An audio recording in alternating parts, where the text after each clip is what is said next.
ओम नमो भगवते वासुदेवाय।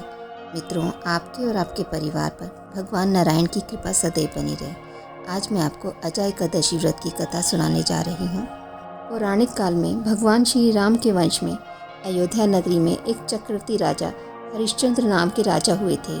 राजा अपनी सत्यनिष्ठा और ईमानदारी के लिए प्रसिद्ध थे। एक बार देवता ने इनकी परीक्षा लेने की योजना बनाई। राजा ने स्वप्न में देखा कि ऋषि विश्वामित्र को उन्होंने अपना राजपाट दान कर दिया है। सुबह विश्वामित्र वास्तव में उनके द्वार पर आकर कहने लगे, तुमने स्वप्न में मुझे अपना राज्य दान कर दिया। राजा ने सत्यनिष्ठा व्रत का पालन करते हुए संपूर्ण राज्य विश्वामित्र को सौंप दिया।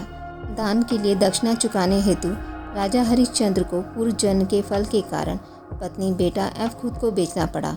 राजा हरिश्चंद्र को एक डोम ने खरीद लिया जो शमशान में लोगों के दाह संस्कार का काम करवाता था। स्वयं वह एक चंडाल का दास बन गया। उसने उस चंडाल के यहाँ कफन लेने का काम किया, किंतु उसने इस आपत्ति के काम में भी सत्य का साथ नहीं छोड़ा। जब इस प्रकार कई वर्ष बीत गए तो उसे अपने इस नीच कर्म पर बड़ा दुख हुआ और वह उससे मुक्त होने का उपाय खोजने लगा। वह सदैव इसी चिंता में रहने लगा, मैं क्या करूं, किस प्रकार इस नीच कर्म से मुक्ति पाऊं। एक बार की बात है, वह इसी चिंता में बैठा था कि गौतम ऋषि उसके पास पहुँचे। राजा हरिश्चंद्र ने उन्हें प्रणाम किया और अपनी दुख भरी सुनाने लगे। राजा हरिश्चंद्र की दुख भरी कहानी सुनकर महर्षि गौतम भी अत्यंत दुखी हुए और उन्होंने राजा से कहा, हे राजन, भादव माह के कृष्ण पक्ष की एकादशी का नाम अजा है।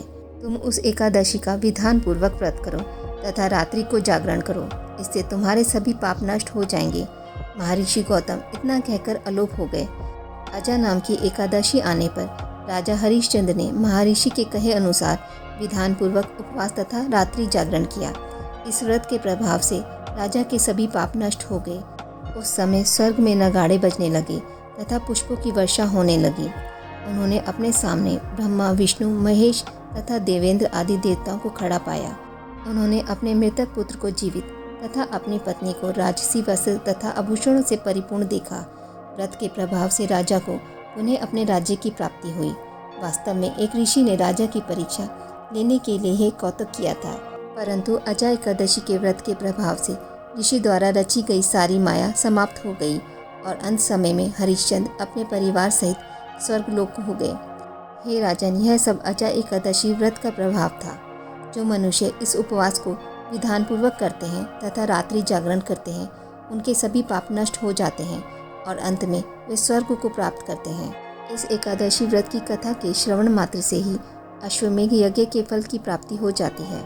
आज की इस वीडियो में बस इतना ही। मित्रों, आपको यह कथा अच्छी लगी हो तो मेरे वीडियोस को लाइक और शेयर ज़रूर करें और पूजा पाठ से जुड़ी जानकारी के लिए मेरे चैनल को सब्सक्राइब करना ना भूलें।